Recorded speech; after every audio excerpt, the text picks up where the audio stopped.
Okay, magandang umaga, magandang tanghali at magandang gabi sa inyong lahat. I love you na gyud sa ako mga kaigsoonang mga Bisaya, mayong buntag, mayong udto ug mayong gabi kaninyong tanan. Maraming salamat po sa pagtangkilik sa aking YouTube channel, The Trending Pinas TV. Sa mga baguhan pa like and subscribe naman. Maraming salamat po. Balikan ho natin ang hula ni Madam Bundra.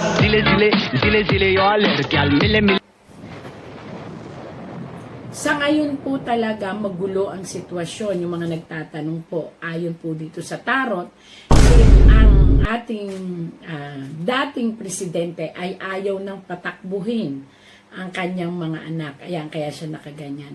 Kumbaga, ayaw na niya ng gulo. Hanggat maaari, ayaw na niya ng gulo.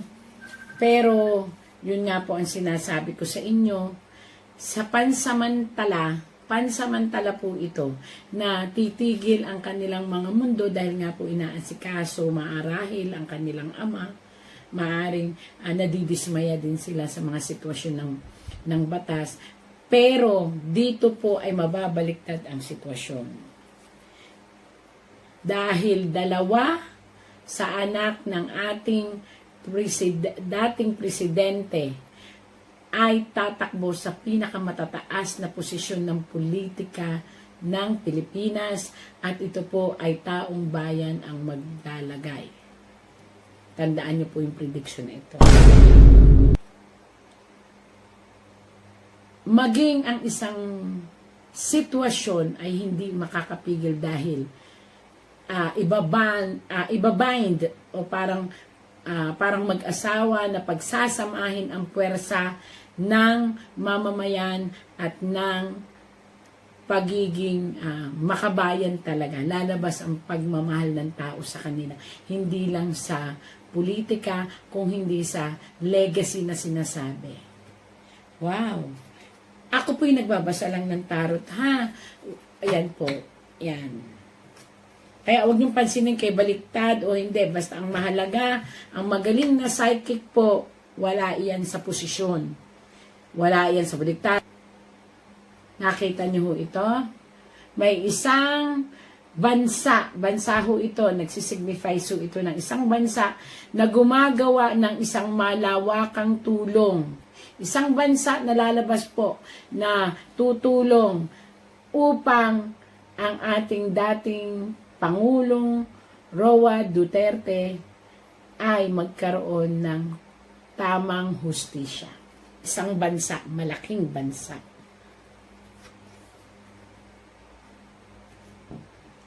Huwag matakot. Ito ay yung pamilya ni dating presidente. Ito ay natatakot kung ano ang kalalabasan. Actually, maganda ang kalalabasan. Sabi ko nga sa inyo baka maging bayani pa ang ating dating presidente. My gosh. Malapit na po ang pagdidiwang ng Pilipinas. Isang perma na lang po ang hinahanap. Makakalabas ang ating dating presidente. Sabi ko nga po sa inyo, yung pirmang iyan, ay napakahalaga kung kanino man huyang permang yan. Yun na lang po ang hinahantay. Na sana po ay huwag ipagdamot. Kapag ipinagdamot, mawawala ang pagmamahal ng bayan, nabubulol ako, bayan at ng taong bayan. Iba po yung bayan, ang bayan, itong ating Pilipinas. Ibig sabihin, mayroon tayong divinities na pagmamahal ng inang bayan. Yun ay hindi nakikita, yun ay mga himala o mga suporta galing sa bayan. At mga taong bayan. Itong mga taong bayan na to, kapag pinagdamot ang isang perma, hindi ko alam kung anong perma ho yun, kasi tinta ho ang ibig sabihin yan. ay lilikha ng isang malaking kabiguan sa taong bayan. At iyon ang magiging hudyat ng pagbagsak ng isang pamumuno. So sana wag pong ipagdamag para everything is okay.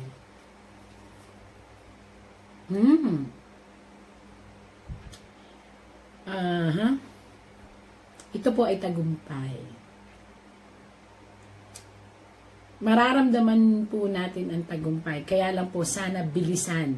Kasi po, itong tagumpay na ito ay kinakailangang buhay na maiuwi ang ating dating presidente. Kasi po dito, lumalabas na ang kanyang karamdaman ay nagpapahirap sa kanya. So, eto po ang karamdaman po ng ating dating presidente ay nagpapahirap sa kanya. So, kailangan po siyang maiuwi agad at sana naririnig tayo ng kung sino man yung dapat daw pumirma. May perma lang kung kailangan. Yun ang sinasabi dito. Para mailabas ang ating dating presidente, hindi ko alam po kung ano yun, basta ako nagbabasa lang ng tarot. Ito ay maglilikha kasi kapag ang ating dating presidente po, ayan po, ay nawala, knock on wood, kasi po ay may nakita po ako dito na pagdurusa ng kanyang karamdaman. Pag ito po ay nawala, ito po ay magsisilbing pagbagsak ng isang pamumuno ng buong angkan ng namumunong yun, kung sino man po siya. Kaya sana po ay magkatulong-tulungan na maibalik ang ating presidente ng buhay. Ating dating presidente. Wow. Sa kaguluhan ito ng ating na nangyayari sa ating dating presidente, tapos sa mga kaso-kaso, may isang tao na lihim na ayaw talaga pong makawala ang ating dating presidente. Kaya lahat ginagawa niya. May mga patalim.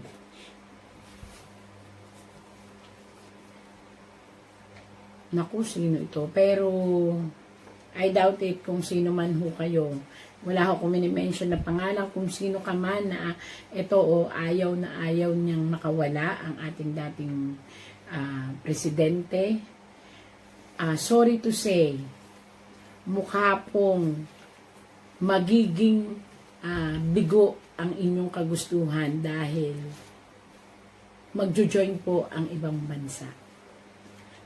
At mukhang maiipit ang malalaking may concern doon sa kaso ni Tatay Digong na tinatawag natin sa ating bansa. Mukha pong mag-giveaway sila. So, kung ako sa kanya, kung sino man tong tao na to, isang taong to na ay talagang mapakawalan ng ICC, ang ating dating president, wag na lang siyang mag-oppose. Makitulong na rin siya. Kasi ito, ito po ay lantaran at voluntaryong pagdating ng tulong at pag-asa sa ating dating presidente ng Pilipinas. Ibig sabihin po, maraming bansa, maraming presidente ang tutulong sa ating dating presidente. Lalo na po, at lumabas dito na may bagong pag-asa.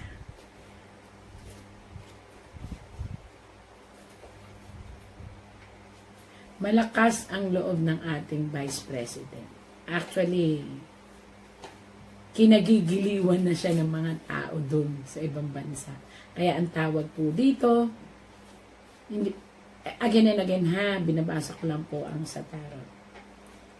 Kikilalanin ang Pilipinas dahil po sa sitwasyon ng pagmamahal ng Pilipino sa kapwa niya Pilipino, sa ipakikita ng parating, ito po yung parating, kaya nakaganyan yung kabayo, parating na pagsasama-sama ng mga Pilipino sa isang lugar nadadaigin pa po ang people's power.